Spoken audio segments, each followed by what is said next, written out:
Dans le Haut-Rhin, il y a Wittelsheim, où les associations environnementales en appellent à l'opinion publique. Depuis plus d'un an, elles essayent d'obtenir de la mairie la renaturation d'une zone sauvage qui a été confiée à un agriculteur.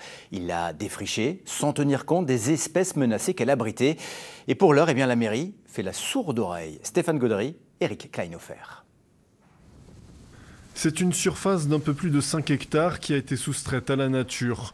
Il y a 3 ans, ce grand champ ressemblait encore à ça, un amas impénétrable de buissons et de petits arbres. Une lande poussée sur les anciennes friches des mines de potasse, devenue en 2 décennies un refuge pour la faune et notamment pour plusieurs espèces d'oiseaux menacés.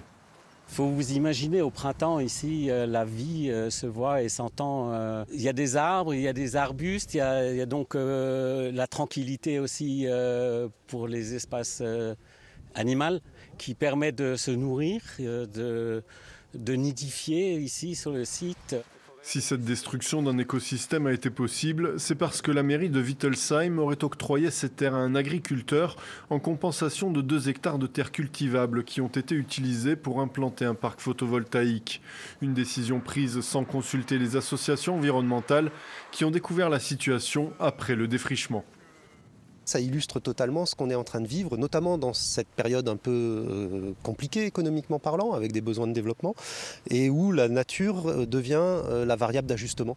Et dans un contexte de changement climatique comme on le connaît, de perte de biodiversité, avec toutes les conséquences qu'on commence à peine à toucher du doigt, c'est catastrophique. Depuis 1 an et demi, les associations environnementales essaient d'obtenir des explications de la mairie.